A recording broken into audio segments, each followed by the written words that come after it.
clearly they're wearing trousers. We're going to be talking about, so keep these several dates in mind. September the 6th, that is the premiere of Clemency of Tito. September 30th, this is unbelievable, the premiere of The Magic Flute. That means that 3 weeks, basically, separated the premieres of these two operas. They are very different operas, but only a genius on the level of Mozart could have carried something like that. In December, late November and early December, he was writing the Requiem. He was not writing it for himself, he was writing it for a commission. And actually he had put it off several times, but he felt he had to finish it. He died on December the 5th. He did not complete the Requiem. It was completed by one of his students named Susmai. And if that's not enough, he wrote a great concerto, the clarinet concerto, in the month of October. So we can consider that there are 4 great pieces written in the months, 3 months, September, October, November, between the beginning of September and the beginning of December. I'm going to read you a little bit from my article. I write this, you know, it's in your program, but don't worry about it now. You can read it, as I always say, keep it by your bedside. You'll get a good night's sleep if you start reading it. That's the short, you have the short version there because there's never enough space, so you put the long version on the website. If you like looking at websites, you can see the long version. I recommend that, but not when you want to go to sleep, because everybody tells me that if you look at a screen, you stay awake. So I'm going to just read you the first several paragraphs to give you a background. In 1789, now that's 2 years before this opera is written, the French populace rose up against their king and queen and brought about a revolution, eventually executing their monarchs. 13 years before that, the American colonies had rebelled against the British crown and established their own sovereign nation. None of this was lost on the royals across the continent of Europe, who reacted with alarm and concern. The subject of good governance, even by monarchs who claimed to rule by divine right, acquired a new urgency. The French Revolution struck especially close to the Holy Roman Emperor Leopold II. He's the man who's being coronated. This is the man for whom the opera is being written. Because Marie Antoinette, the last French queen, was his sister. And by the way, Mozart, at the age of 5, played for Marie Antoinette. She was 7. So in 1791, when Leopold was to be crowned in Prague, a celebratory opera was to be commissioned. And because one of the contemporary models of the Age of Enlightenment authority was the enlightened despot, the new opera could both flatter the new leader and subtly suggest to him an example and model for authority. The chosen opera would portray a Roman emperor, Titus by name, and by extension a newly crowned monarch as not only a man of justice, but also of mercy. Now, a little bit about Titus. Titus, born in the year 39. Yes, 39, that's 39 the Christian era. We used to say 39 AD, it's now 39 the Christian era. And he died in 881. He only reigned for 2 years, from 79 to 81. But that short reign was very vivid. It included the eruption of Vesuvius. Now that wasn't in Rome, but he, of course, took an attitude of compassion for the victims. A 3-day fire in Rome, not caused by Vesuvius, because Vesuvius is hundreds and hundreds and hundreds of miles away, and the plague, all of that in his 2-year reign. And he labored mightily to relieve the sufferings of the people. Now, I want to remind you that an opera is not a history. Opera is not history. We went through all of this when we did Don Carlo. How many of you saw Don Carlo? Great, so you remember the discussion, all right?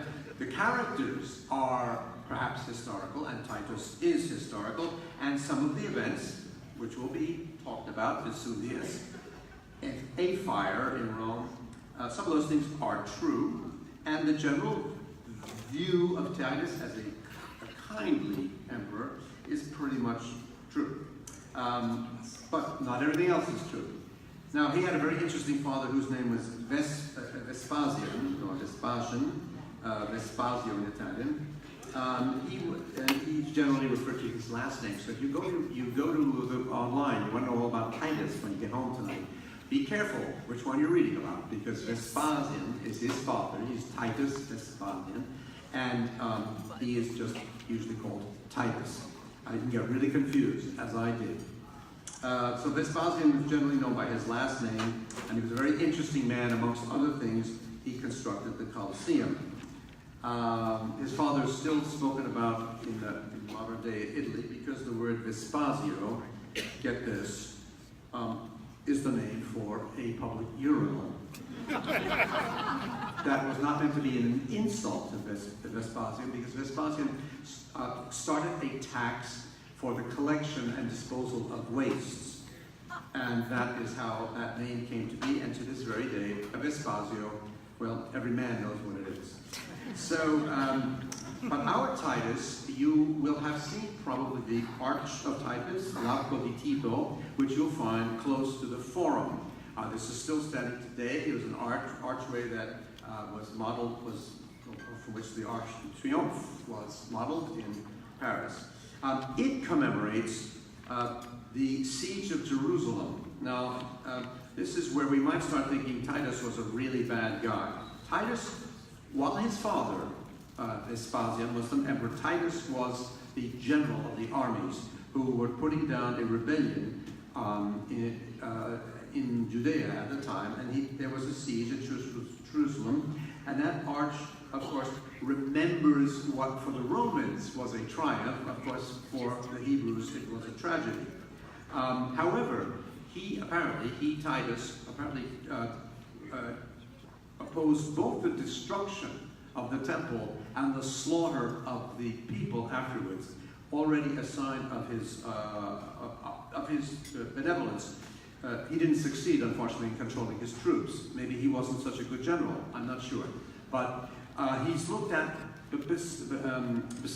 despite this, he's looked at kindly somewhat by historians, including Eusebius, who was a Hebrew historian. The Romans respected Titus, but sometimes they didn't approve of everything he was doing.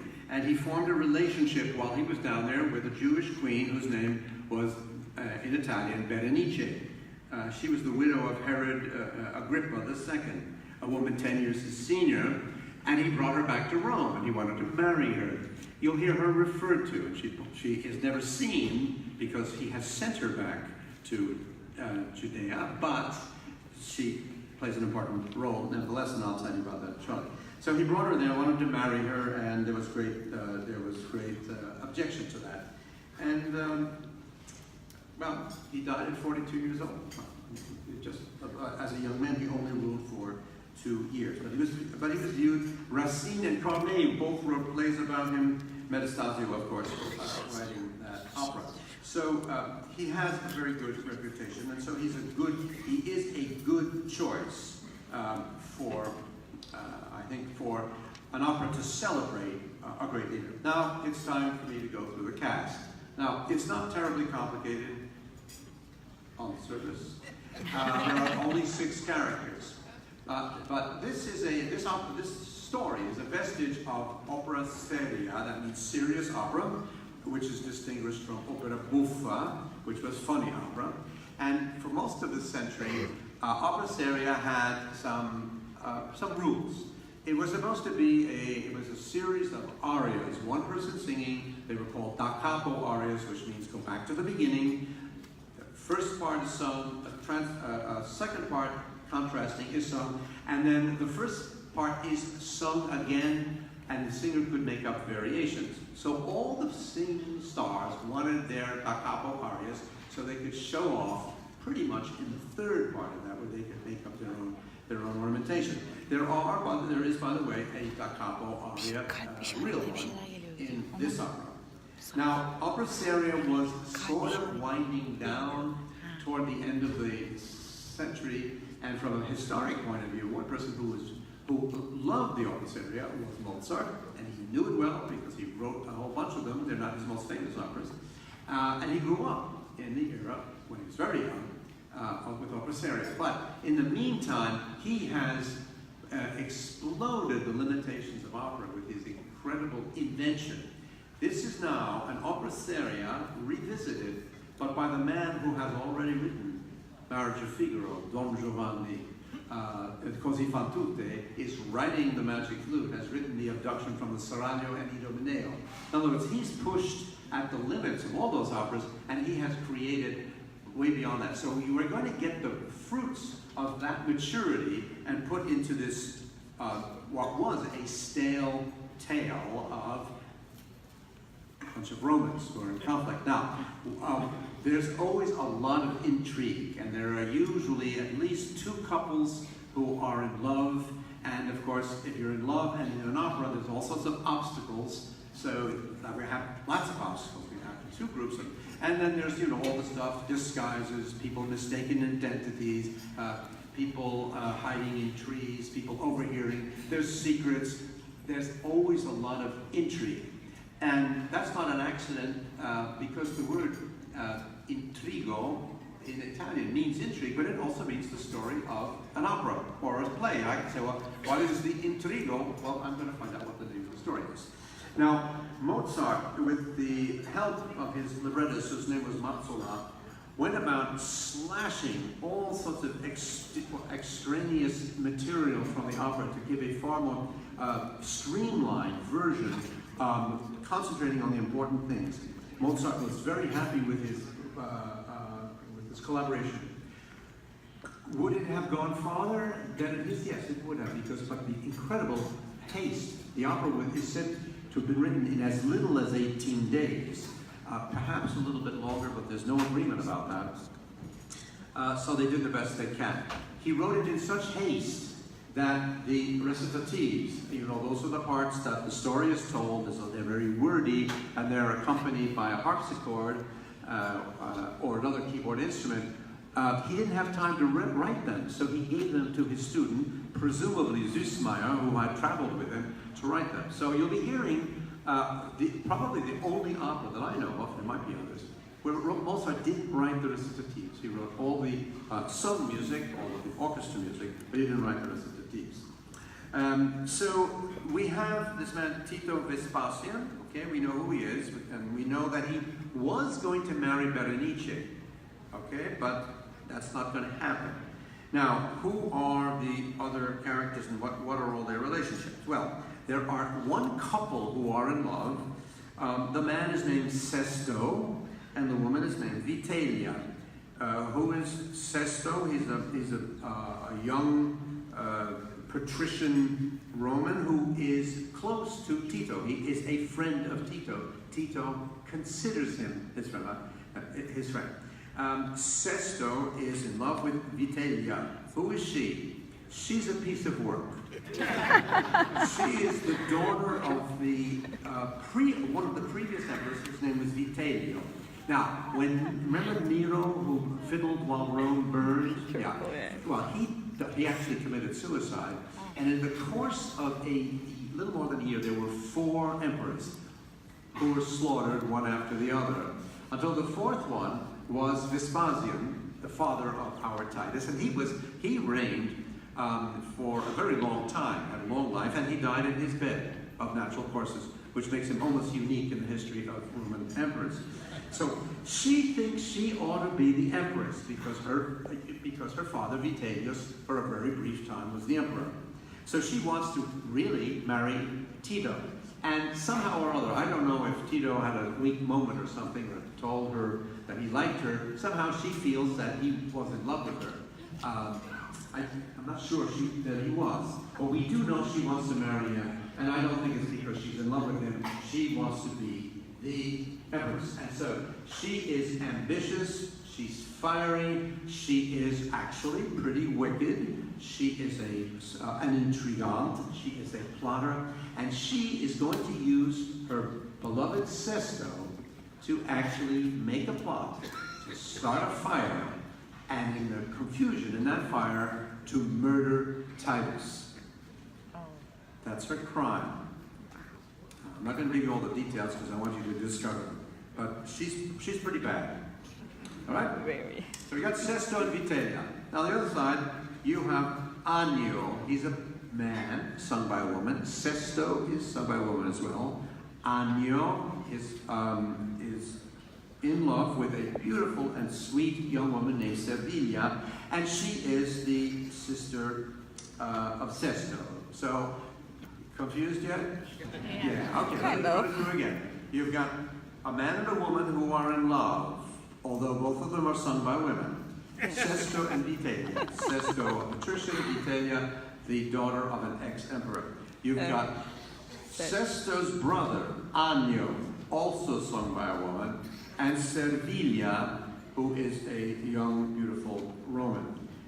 You will actually know which of the women who are singing are men because they have beards. So you will not have any trouble. You'll be fine. Right? Now, coincidentally, Agno, the man who's patrician, Sesto and Servilia are brother and sister. So that means Agno wants to marry the sister of Sesto. So, okay, that's the knot of characters. There's only one other character, and he plays a secondary role, and he's a bass. This is a female voice-heavy opera. You have 4 female voices. Every one of them will have arias to sing and duets to sing. And you've got Tito, who occasionally sings with the others, but often sings by himself because he's the emperor. And you have a man named Publio. Publio is a bass, and he is a praetorian prefect. That's a part of, he's an elite unit of the imperial army that protects the emperor. In other words, he's basically a bodyguard. So, once again, we've got Tito up here. Tito, having given up Berenice at the insistence of the Roman people, decides he wants to marry Servilia, who is in love with Agno. But then we have another complication. So we've got Tito, who wants to marry Servilia, and Vitellia, who wants to marry Tito. So it's pretty complicated. But it'll all straighten out. You'll see. He doesn't marry Servilia. Servilia does... No, I won't tell you that. Okay. You've got the overall picture. Now we're going to go to the music. All right, I brought you a lot of excerpts. And what I'm going to do is to start with the overture. Let's see if it's working.